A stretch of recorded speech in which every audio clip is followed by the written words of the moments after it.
Bonjour.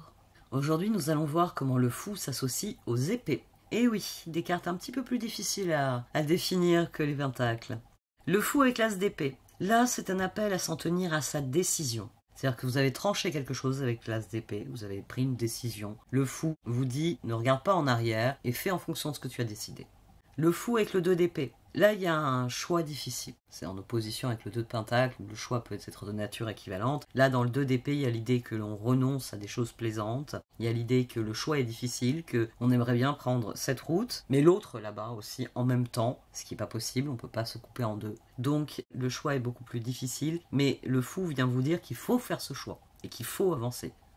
Le 3 d'épée, même si ça vous brise le cœur, il faut vous lancer dans quelque chose de nouveau. Il faut tourner le dos à ce qui vous brise le cœur et y aller. Un point, c'est tout. Le 4 d'épée vous conseille de reconsidérer ce choix ou d'être très attentif à la façon dont ça se passe, ce nouveau départ. Parce qu'il y a vraiment l'idée de reconsidérer la situation et donc pas agir trop précipitamment alors que le fou, il est connu pour se lancer et y aller franchement. Le 5 d'épée, comme d'habitude, on a un avant et un après. Si le fou est sur le 5 d'épée, ça signifie qu'après un échec, les cartes vous conseillent de rebondir au plus vite. Si par contre le 5 d'épée vient couvrir le fou, c'est la même dynamique que dans les pentacles. Attention, ce nouveau départ semble voué à l'échec.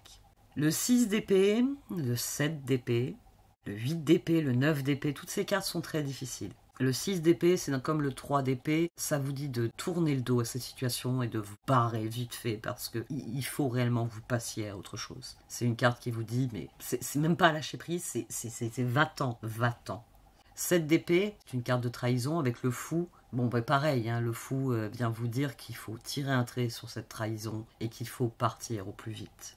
Le 8 d'épée, le 9 d'épée sont un peu plus intérieurs. Le 8 d'épée, c'est la prison mentale. C'est nos ruminations, c'est nos doutes. 9 d'épée, c'est carrément nos peurs. Ce qui peut nous paralyser, nous empêcher de réfléchir ou d'agir. Donc dans ces deux cas-là, quand vous avez le fou avec le 8 d'épée ou le 9 d'épée, ça vous dit de laisser derrière rumination, peur et de prendre un nouveau départ. Parce que ça ne vous mènera nulle part de rester dans du 8 d'épée ou du 9 d'épée. Donc les cartes vous disent tire un trait, passe à autre chose. On revient à trancher dans le vif de l'as d'épée en fait.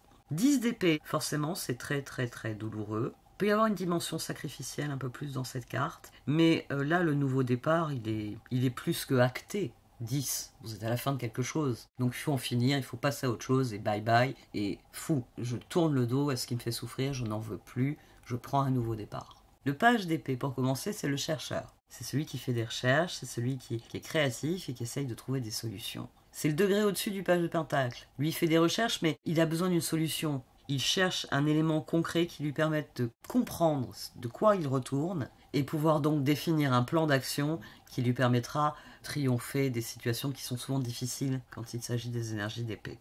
Le chevalier d'épée. Ah, celui-là, je l'aime bien, celui-là. Celui-là, c'est l'inventeur. Bon, en fait, non. Moi, je l'appelle le chevalier plan B, tout simplement. Parce que, ouais, il invente des trucs. Mais il invente surtout des plans B.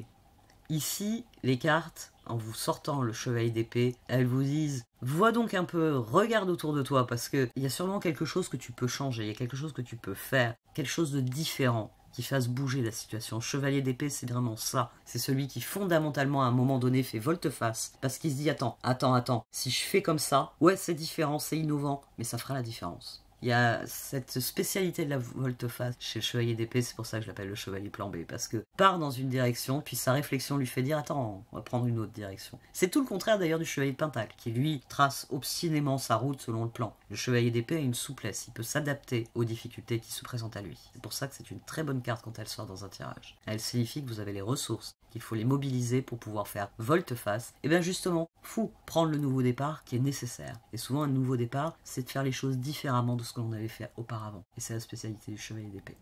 Bon, la reine d'épée, le roi d'épée, ça peut être un nouveau statut. Ça peut être de prendre de nouvelles responsabilités, d'assumer un nouveau rôle.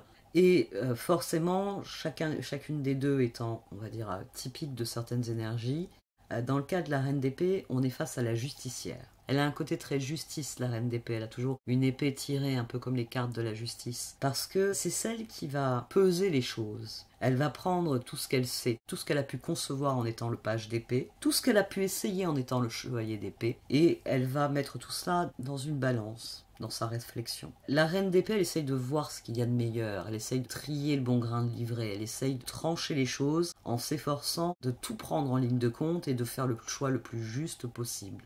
Choix qui est souvent effectué par le roi d'épée. Fou, roi d'épée, ça peut être ça. Ça peut être un appel à trancher pour prendre le nouveau départ. Ça peut être un appel à prendre ses responsabilités, à prendre une décision. Parce que les choses sont devenues évidentes et maintenant il faut être le roi d'épée. Il faut être juste et il faut trancher dans le vif pour abandonner ce qui n'est plus bon et privilégier ce qui est meilleur.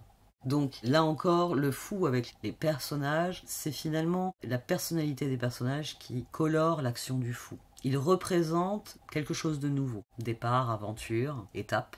Donc là, les figures, elles agissent, j'ai envie de dire, au mieux de ce qu'elles sont. Bon, là je crois qu'on a fait le tour.